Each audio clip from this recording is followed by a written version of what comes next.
दोस्तों, ये कहावत तो आपने सुनी ही होगी कि जैसी करनी वैसी भरनी। यानी अगर आप अच्छे कर्म करोगे तो अच्छा फल पाओगे और अगर बुरे कर्म करोगे तो बुरा फल पाओगे। क्या आप भी ऐसा मानते हैं? कमेंट में ज़रूर बताइएगा। दोस्तों, ये हमने सुना तो ज़रूर है, किंतु इस पर हम जल्दी विश्वास नहीं कर पाते, क्योंकि बहुत बार हमें ऐसा लगता है कि हमारे अच्छे कर्मों का फल हमें नहीं मिलता है। किंतु ये हमारे मन का वहम होता है, क्योंकि असली सच्चाई तो हम देख ही नहीं पाते, क्योंकि कर्मों का नियम तो अपने ही तरीके से काम करता है। वो आपके सोचने से बदलता नहीं है। तो आज मैं आपके लिए एक ऐसी कहानी लाई हूँ जिसे आप समझ सकेंगे कि कर्म किस तरह हमारे जीवन को निर्धारित करते हैं, और इससे आप ये भी समझ पाएंगे कि अच्छे कर्म करके आप जीवन को सफल बना सकते हैं। तो चलिए सुनते हैं उस कहानी को। एक नगर में एक व्यापारी था जो बहुत धनवान था। नगर के बड़े बड़े व्यापारियों में उसका नाम लिया जाता था। व्यापारी के घर में पुत्र का जन्म हुआ। व्यापारी ने सोचा कि बड़ा होकर उसका पुत्र उसका व्यापार संभाल लेगा। उसने अपने पुत्र को बहुत अच्छे से पढ़ाया लिखाया। धीरे धीरे उसका पुत्र भी बड़ा होकर अपने पिता के व्यापार में हाथ बटाने लगा। बड़े होने पर व्यापारी ने उसका विवाह कर दिया, किंतु धीरे धीरे उसका व्यवहार बदलने लगा। वह अपने मित्रों के साथ दिन भर घूमता और उसे एक बहुत बुरी आदत भी लग गई। वह रोज अपने दोस्तों के साथ जुआ खेलने लगा। अब वह ना तो अपने घर रहता और ना ही अपने पिता के व्यवसाय में हाथ बटाता था। अब वह व्यापारी भी वृद्ध होने पर व्यापार की अच्छे से देखभाल नहीं कर पा रहा था, और उसका पुत्र तो व्यापार में हाथ बटाना तो दूर की बात, बल्कि वह तो अपने पिता द्वारा कमाए गए धन को भी जुए में उड़ा रहा था। धीरे धीरे उनको व्यापार में भी हानि होने लगी। व्यापारी के बहुत समझाने पर भी उसके पुत्र की जुआ खेलने की लत न गई। धीरे धीरे ऐसे ही समय बीतता गया। अब वह व्यापारी बीमार रहने लगा और कुछ समय पश्चात उसकी मृत्यु हो गई। पिता की मृत्यु का उसको जरा भी दुख नहीं था, बल्कि उसे तो और आज़ादी ही मिल गई थी। अब वह जुए में बड़े बड़े दांव पेच लगाने लगा। उसकी माँ ने समझाया कि बेटा, तुमने बहुत धन गंवा दिया, अब और नष्ट ना करो, किंतु वह कहाँ मानने वाला था। धीरे धीरे उसका सारा धन नष्ट होने लगा। फिर एक दिन ऐसा आ गया जब उसके पास कुछ भी नहीं बचा। वह जुए में अपना सब कुछ हार गया। जब उसकी माँ ने ऐसा सुना तो उन्हें बहुत आघात पहुंचा, जिससे उनकी मृत्यु हो गई। लेकिन इस पर भी उसको कोई अफसोस न हुआ। उसे तो कोई फर्क ही नहीं पड़ता था, कोई भी जिए या ना जिए, उसे तो बस दिन भर जुआ ही खेलना था। अब वह कर्जा लेकर जुआ खेलने लगा, किंतु धीरे धीरे उसका वो धन भी नष्ट हो गया। अब कोई उसे कितने दिन कर्जे देता, और धीरे धीरे वो कर्जे से लद गया। उसके पास खाने को 2 वक्त की रोटी भी नहीं थी। अब उसे कोई मदद भी नहीं देता था। एक समय वो भी था जब उसके परिवार का नाम बड़े बड़े व्यापारियों में लिया जाता था, किंतु उसने अपनी गंदी आदतों के कारण अपना सब कुछ गंवा दिया था। जब उसके ससुर को ये बात पता चली तो वो अपनी पुत्री के पास आए, और अपनी बेटी की इतनी बुरी हालत देखकर उन्हें बहुत क्रोध आया, और वो अपनी पुत्री को अपने साथ लेकर चले गए। जब वह घर पहुंचा तो उसे पता चला कि उसकी पत्नी को तो उसके ससुर अपने साथ ले गए। तो ये देखकर उसको बहुत दुख हुआ। अब वह बिल्कुल अकेला था। अब न उसके पास पैसा था, न पत्नी थी, और ना ही माता पिता।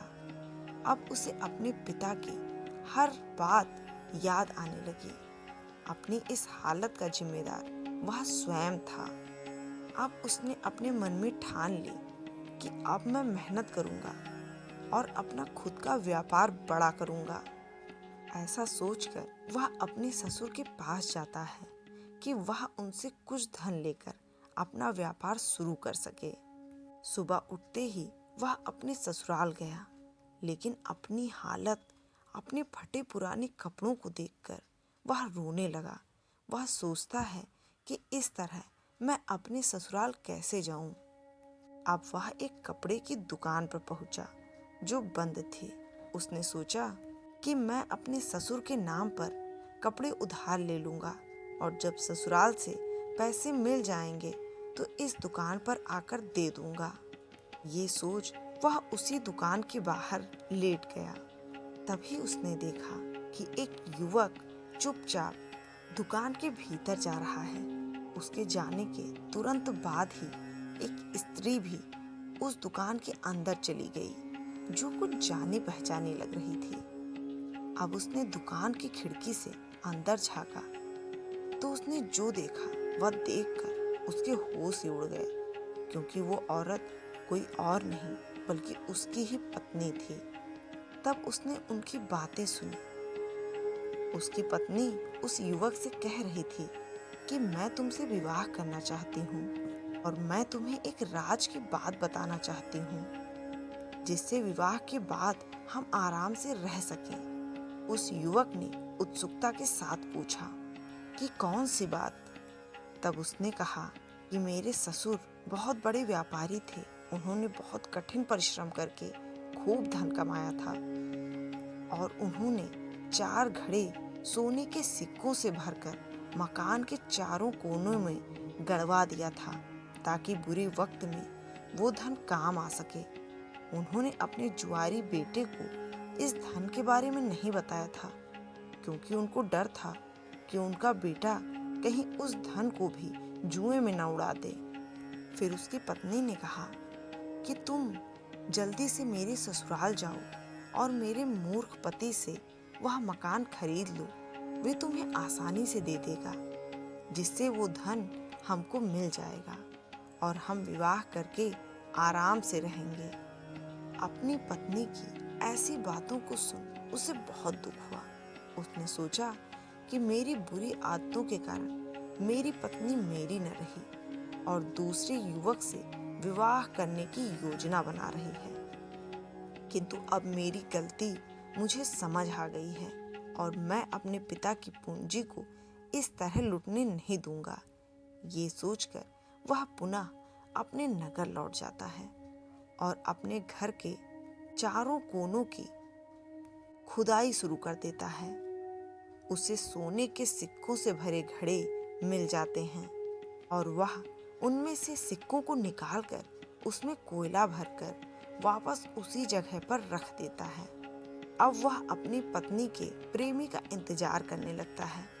कुछ दिनों बाद उसकी पत्नी का प्रेमी उसके घर आता है और कहता है कि मैंने सुना है कि ये मकान बेचने के लिए उपलब्ध है। क्या तुम मुझे ये घर बेच सकते हो? क्योंकि मैं इस नगर में नया आया हूँ और मैं यहाँ व्यवसाय करना चाहता हूँ। अब उसने तुरंत वो मकान बेच दिया। अब उसने मकान बेचने से जो पैसे मिले और सोने के सिक्कों को लेकर वह दूसरे नगर को चला गया ताकि वह नए सिरे से अपना व्यापार शुरू कर पाए। वहाँ पहुँचकर उसने अपना व्यापार शुरू किया।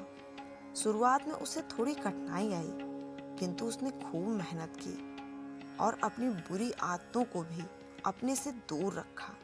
धीरे धीरे उसने अपना व्यापार बढ़ा लिया। उसी नगर के एक सेठ ने देखा कि ये व्यक्ति कितना मेहनती है। इतनी कम समय में इसने अपना व्यापार इतनी बुलंदियों पर पहुंचा दिया है। क्यों ना मैं अपनी बेटी का विवाह इस युवक के साथ कर दे। अब सेठ ने अपनी पुत्री का विवाह उसके साथ कर दिया। अब उसके साथ वापस सब कुछ अच्छा हो गया। उसने धन भी कमा लिया था, इज्जत कमा ली और उसकी शादी भी हो गई।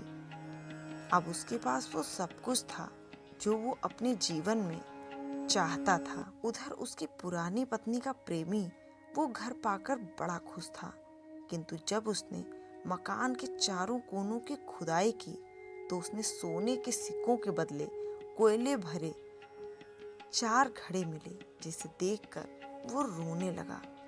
अब उस युवक को अपनी प्रेमिका पर बड़ा क्रोध आया और उसने उसे छोड़ दिया।